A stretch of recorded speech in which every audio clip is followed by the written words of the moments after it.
Bonsoir tout le monde. Alors, j'avais envie de faire un tirage sur un thème particulier, puisque c'est très dans le sujet, puisqu'on parle de cartes, on fait des tirages, je vous fais des tirages de cartes. Là, donc avec l'oracle de la triade que j'ai depuis peu de temps, j'essaye de m'apprivoiser avec ce jeu-là. Et je demande à ce jeu de me donner l'indication. Y a-t-il une vie après la mort? Puisque c'est un sujet, pour moi, je dirais, la réponse est évidente, mais peut-être que on nous dira autre chose, je ne sais pas. Alors, je vais avoir des réponses, on va dire, hop, première carte qui tombe. Alors, richesse. Donc, il y a une profusion dans ce... Au-delà de ce que l'on pense être quelque chose de terne et au contraire, quelque chose de pauvre, c'est une richesse qui nous attend, une profusion dans l'au-delà. Profusion de quoi? On va essayer d'avoir un peu plus un peu plus de profusion d'informations, on va dire. Alors, nous avons demandé, donc, y a-t-il une vie après la mort? Et voilà pour la réponse, parce que ça va donner en 4 cartes, avec la 5e qui donnera une réponse. Alors, attendez, hop, je préfère le passer, voilà. On recommence un petit peu, mélanger. Ah, on parle. Oh, regardez ce qui nous tombe en premier. Éternité. Est-ce que c'est pas clair comme ça pour vous? Y a-t-il une vie après la mort? La première carte qui tombe, c'est l'éternité. Donc, au-delà de la mort, il y a l'éternité. Pour moi, c'est clair. Et je n'ai pas triché, hein. Je pense que vous êtes tous conscients que là, la carte qui est tombée, avec le signe de l'infini, on parle de femmes et d'hommes qui se tiennent la main, puisqu'on parle de rose et de bleu dans les seins. Voilà, il y a deux choses bien égalité, on va dire, à égalité, et c'est à l'infini. On est là pour l'éternité, et on est dans l'au-delà pour l'éternité. Alors, je vais quand même faire mon tirage de cartes, mais là, j'ai presque envie de dire que la réponse est là. Hein. Je vais quand même faire mon tirage de cartes comme je veux le faire. Voilà, on va pas la peine de couper, je pense que c'est... Voilà. Alors, 4 cartes. Hein. Donc, une première carte, que je vous mets ici à gauche, qui est pour la réponse, pour une information positive, on va dire. Ici, celle qui s'oppose. Ici, on va avoir les événements qui pourraient nous confirmer ou nous infirmer la réponse. Ici, c'est une réponse possible.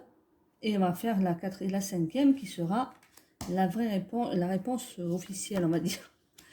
Donc là, nous avons les frères. La carte des frères qui annonce en fait une connivence, une entente, de l'amitié, de l'amour. C'est la carte numéro 56. Et elle donne, alors pour avoir un peu plus d'informations, on parle effectivement de partenaires. Nous sommes dans l'intégrité, dans la confiance ici. Donc ce sont deux personnes, mais sans être parfaitement identiques, qui sont reliées puisqu'elles sont ensemble avec ici un lien qui peut être la couleur rouge du cœur, reliées par le cœur pour l'éternité. On peut dire ça dans ce sens. Bon. Alors, pardon, je ne sais pas si vous voyez. Oui, oui, oui, oui. Alors, attendez, vous voyez peut-être aussi le bazar. Du coup, je suis un peu embêtée. Qu'est-ce que vous voyez? Voilà, ça c'est bon. Donc, voilà. La deuxième carte, ici, pardon. Non, pardon, c'est moi qui je me trompe. La deuxième carte, la voici. Ici, elle donne, c'est la carte numéro. Alors, je vais vous approcher un peu plus celle-là. Et voilà. Là, c'est la nécessité. Alors, ce qui s'oppose à notre raison de notre au-delà, on va dire, c'est une nécessité. C'est la carte de la nécessité. On a tous, en fait, une destinée et il y a surtout une note d'immuabilité. Donc, quelque part, de toute façon, c'est la seule issue. C'est ce qu'on vous dit. Donc, en fait, ça ne fait que confirmer notre réponse et notre carte du début. On est lié pour l'éternité. Et de toute façon, nous n'avons pas d'autre issue que de faire ce cycle-là. De traverser d'être dans cet état, on va dire. D'avoir... il n'y a pas d'autre possibilité. Ça veut dire qu'en fait, il n'y a pas de mort. C'est pour moi la réponse que l'on a. Hein. Ici, il y a le doute.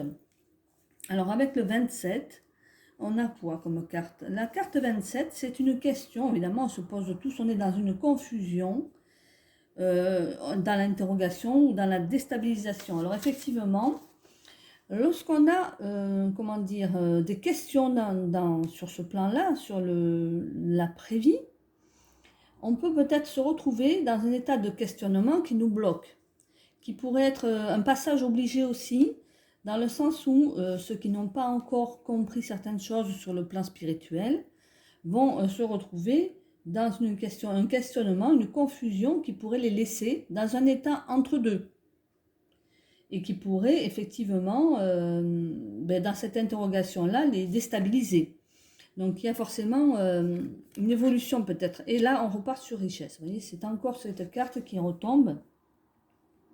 La carte de la richesse, qui est la carte numéro 24. Alors, on parle d'être riche, on est riche, on s'enrichit. Lorsque l'on passe dans l'état de mort cérébrale et dans l'état de mort évidente, on va dire, pour un médecin, on passe dans un état de richesse et de profusion. Mais on parle aussi d'infini dans cette carte, parce que si on regarde bien, vous avez une forme de spirale en continuité qui fait que ce coquillage nous représente une évolution. On part d'un petit peu, mais on grandit petit à petit, peut-être par rapport à chaque vie et chaque étape de notre vie aussi. On est capable, après chaque vie, d'évoluer, de grandir en nous par l'amour que l'on a accumulé, par les richesses que l'on a accumulées dans notre âme. Et toutes ces richesses amènent une profusion donc de capacités, d'amour et en même temps de partage et de dons, de tout ce que l'on veut qui peuvent nous aider pour nos vies futures. Donc on parle bien de revenir sur cette, on va dire cette terre éventuellement, parce que ça, je ne peux pas dire si on revient forcément sur cette terre tout le temps, mais on parle bien d'une réincarnation et d'une réincarnation qui fait évoluer l'âme. Et en fait, ici, avec l'isolement, alors l'isolement, là, c'est un peu moins parlant pour moi, c'est la solitude, donc ça peut être une forme de, oui, effectivement, quand l'on se retrouve dans la mort, pour certains, ça peut être ressenti comme une dépression, comme en fait une solitude, et se retrouver dans la solitude, et c'est une forme de prison, mais il ne faut pas être dans un état d'esprit de soumission lorsqu'on part, parce qu'en fait, même si on doit effectivement accepter cet état de mort physique, c'est ce que l'on nous explique, il y a bien une mort physique, il n'y a pas de mort de l'état d'esprit. L'esprit en lui-même reste, parce que tout ce qui nous entraîne vers on va dire, la réincarnation, si effectivement il y en a une, mais c'est ce qu'on nous dit, puisqu'il y a une éternité,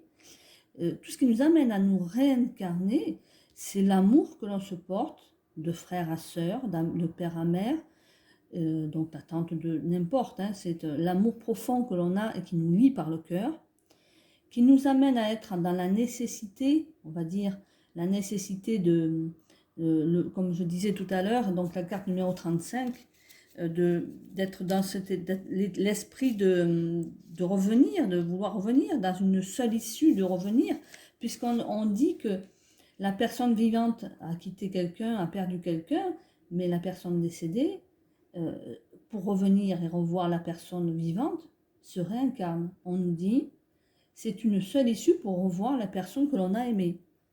On revient, donc on a une éternité qui se fait dans ce sens de cycle de réincarnation. Et si on se bloque dans un esprit de doute et qu'on n'a pas la croyance de vouloir, de penser qu'il y a une vie après la mort, on s'oblige dans ce cas à rester dans un autre plan. C'est un isolement qu'on crée. Voilà.